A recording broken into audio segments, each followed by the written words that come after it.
Henshin go go baby, what's good guys? Yoku here, and I might be a little bit late, but the Seele Banner, Zealer, as someone said that I said in my video, but the Seele Banner is gone now, which means that we now have Jing Yuan. Now there's a couple things that I want to talk about while you guys are looking at this particular banner. Seele's main thing here is going to be the reappearance or resurgence ability. It's her talent or passive that allows her to basically get another turn after scoring a kill on any enemy. Doesn't matter what the enemy is, she gets to do it again. This doesn't trigger by triggering it like right, so it doesn't work by doing reappearance and then killing something in reappearance and then triggering another reappearance. I have seen some comments talking about this on Reddit where they're able to do this like reappearance thing where they trigger reappearance twice. I haven't been able to pull that off. I have no idea how that works, so I'm not going to talk about it until I actually get Seele in my hands and I'm able to test what they're talking about, because I've seen people say this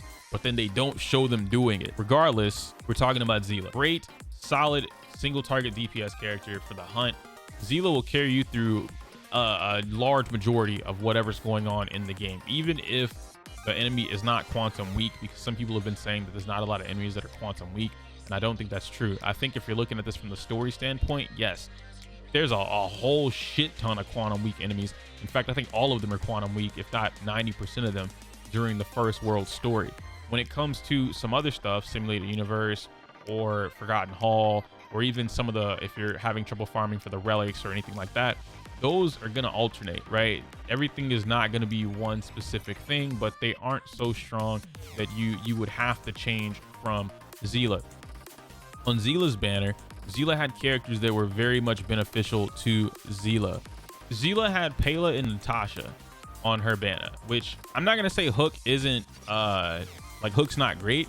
Hook's cool, she's a part of the destruction path. I don't think that Hook was the other beneficial person for like a Seele team, but I'm gonna talk about Natasha and I'm gonna talk about Pela. Pela lowers enemies' defenses a lot. Like, just you start the battle with the technique and then you somehow do her ult, anywhere between that, and you're looking at about 50% defense reduction on all enemies, which means that not only does Seele buff her own stuff, right? Like Seele's her skill buffs her speed, so then she can then do more. Her damage is increased whenever she goes into the resurgence passive by 40%.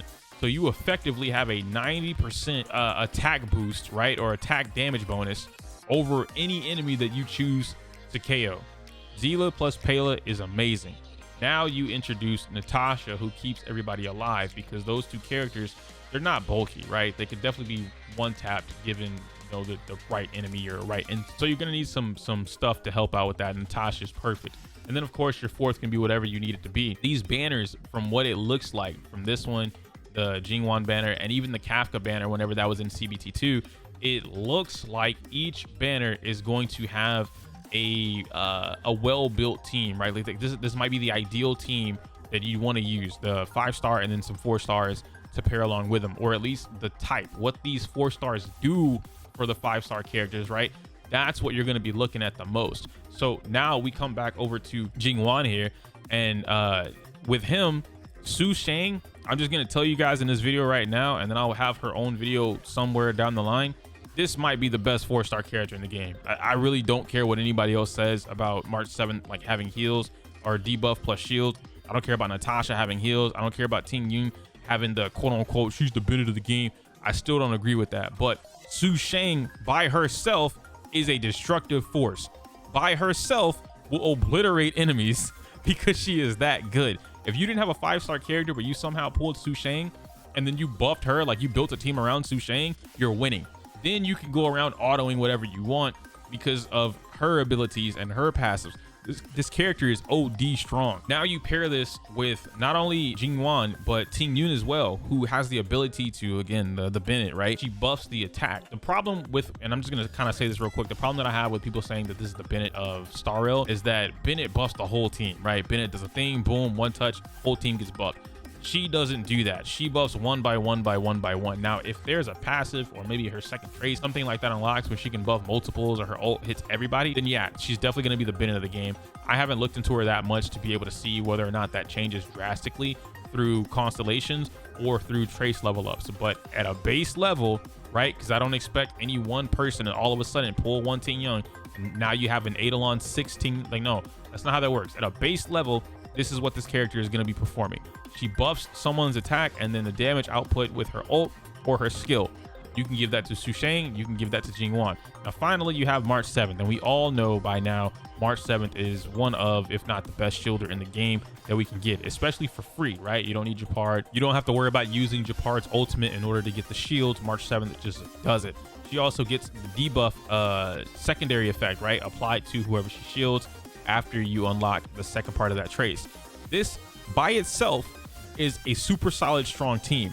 And looking at everything else that the game has to offer, I can't see a stronger team to help Jing Yuan do more damage, right? Like, this team helps him do an absurd amount of damage. The only thing that would probably make this better is replacing Fox Girl with Bronya. And while Bronya boosts everyone's attack and damage boost, right? She's a 5-star and it theoretically works the best. Ting Yun boosted for lightning. Like, she would boost Jing to I don't want to say like an absurdly high level compared to Bronya, but it's very specific because it's lightning, so it boosted for him. Like, her abilities by themselves boosted for him because he's also lightning, so it just works. If you don't have Bronya, don't stress. Now, the reason I bring this up is because, one, the banner's being built around these characters, and it's just like flat out, if you were looking at anything, pull all the characters on the banner, that's the team. You're golden. You don't have to worry about anything else. Two, when it comes to the game, if we can use the beta as reference points, if you want a strongest shit character, right? Jing Yuan is insanely strong. If you want this particular character, where he's a part of the Air Edition, so he's gonna be doing a solid amount of AoE. His single target damage is fine. The basic attack, the skill is where it's at.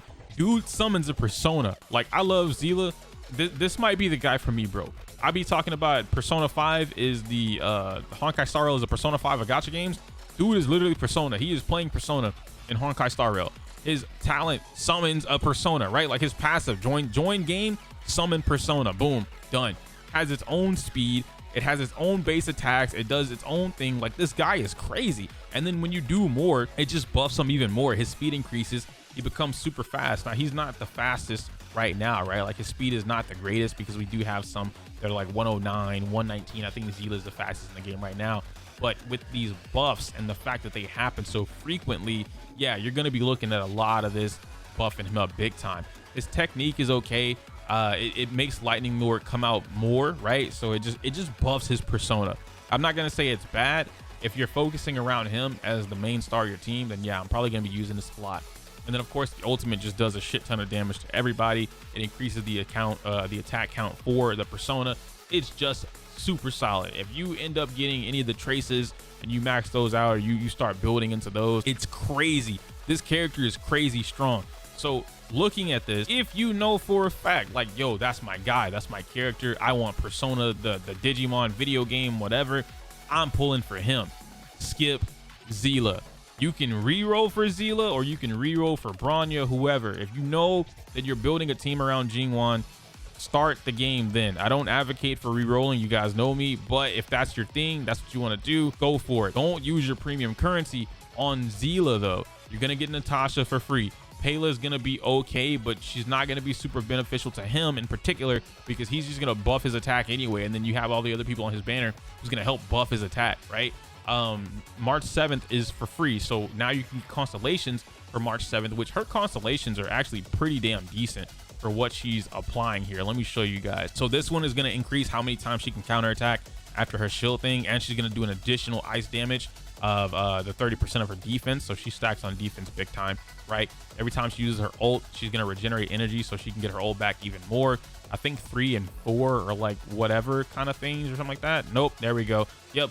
Upon entering battle, auto grants a shield equal to 50% of her defense to whichever ally has the lowest HP, lasting for 3 turns, right? So this is pretty good. And then 6, of course, is anybody granted they're gonna have passive HP recovery. So if you just happen to get an E6 March 7th to pair alongside Jing Yuan, or even Su Shang for that matter, I'm not gonna show you guys Su Shang, I want that to stay a secret, but all in all, these characters are crazy, right? This whole team by itself is actually really, really strong, and putting them together makes it wonderful. But skip, all right? Don't skip him. Don't skip him. I mean, skip Seele. If you want him, skip Seele.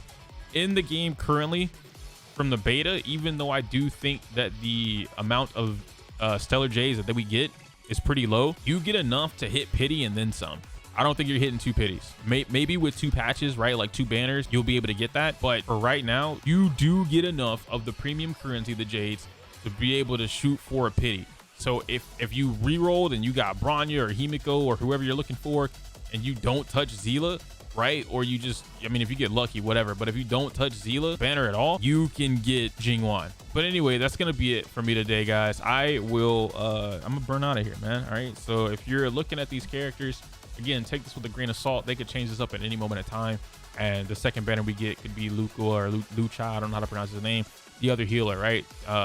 So whatever. But it is what it is. I'm telling you guys right now, like, yeah, I'm probably going to wail. This game might be the one that I actually wail on for real, because me and Moon did the math. I still spend significantly less spending on this every patch than I would have done for a single patch on Tower of Fantasy. So your boy can afford it. I can't say my user outro because it's inappropriate for YouTube. Smell you later.